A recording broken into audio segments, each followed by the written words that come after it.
இன்று நேற்று நாளை திரைப்படத்தில் வரும் இந்த காட்சியில் நாயகன் விஷ்ணு விஷால் தான் கொண்டு வந்த தலைமுடிக்கு அதிக பணம் கிடைக்கும் என எதிர்பார்த்த நிலையில் குறைவான விலைக்குத்தான் முடி விலை போகும். சினிமாவில் வேண்டும் என்றால் இப்படி இருக்கலாம். ஆனால் உண்மையில் காணிக்கையாக கொடுக்கும் தலைமுடியை வெளிநாடுகளுக்கு ஏற்றுமதி செய்து சட்டவிரோதமாக கோடிக்கணக்கில் பணப்பரிமாற்றம் செய்திருக்கிறது ஒரு கும்பல். கோயில்களில் வேண்டுதலுக்கு தலைமுடியை காணிக்கையாக கொடுக்கும் வழக்கம் தென்னிந்திய மாநிலங்களில் பின்பற்றப்படுகிறது. திருப்பதி, பழனி, திருத்தணி, வேளாங்கண்ணி போன்ற பிரபலமான வழிபாட்டு தலங்களில் காணிக்கையாக கொடுக்கும் தலைமுடிகளை மொத்தமாக வாங்கி வெளிநாடுகளுக்கு ஏற்றுமதி செய்யப்படுகின்றன. இது வெளிநாடுகளில் விக், ஹேர் எக்ஸ்டென்ஷன் உள்ளிட்டவற்றுக்கு பயன்படுத்தப்படுகிறது.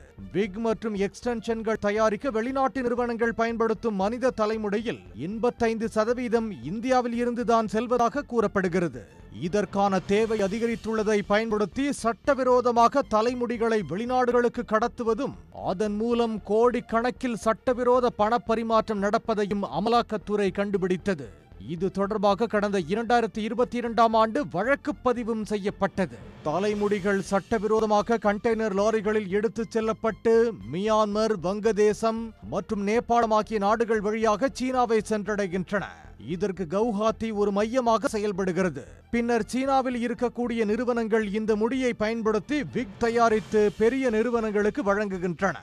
இந்தியாவில் சட்டப்படி மனிதர்களின் தலைமுடியை ஒரு கிலோவிற்கு $65 வரை விற்பனை செய்யலாம் என அனுமதி இருக்கிறது.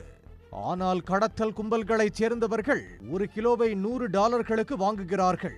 எனவே இதற்கென ஒரு நெட்வொர்க்கே இயங்குவதாக கூறப்படுகிறது. கோயில்களில் இருந்து இவற்றை சேகரிக்கும் நிறுவனங்கள் போலி நிறுவனங்களை உருவாக்கி அதன் பெயரில் வடமாநிலங்களுக்கு அனுப்புவதும் கண்டுபிடிக்கப்பட்டுள்ளது. கவுஹாத்தி மண்டல அமலாக்கத்துறை அதிகாரிகள் இது தொடர்பான விசாரணையில் ஈடுபட்ட நிலையில் அவர்களுக்கு ஒரு தகவல் கிடைத்துள்ளது.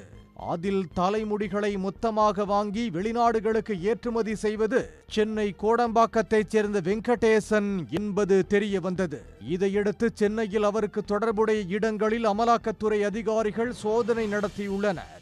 சென்னை சூளைமேட்டில் உள்ள அலுவலகம், கோடம்பாக்கத்தில் உள்ள மற்றொரு நிறுவனம், வீடு உட்பட 4 இடங்களில் அதிகாரிகள் சோதனை நடத்தினர். இவரது நிறுவனம் மூலம் தலைமுடி ஏற்றுமதியில் சட்டவிரோத பணப்பரிமாற்றம் நடந்திருப்பதாக தெரிகிறது. அது தொடர்பான வங்கி பரிவர்த்தனை விவரங்களின் ஆவணங்களை கைப்பற்றி விசாரித்து வருவதாக தகவல் வெளியாகியுள்ளது. இதே போன்று நாகாலாந்து, அசாமிலும் சோதனை நடத்தப்பட்டுள்ளது. உடனுக்குடன் செய்திகளை தெரிந்து கொள்ள சன் நியூஸ் பெல் ஐகானை கிளிக் பண்ணுங்க.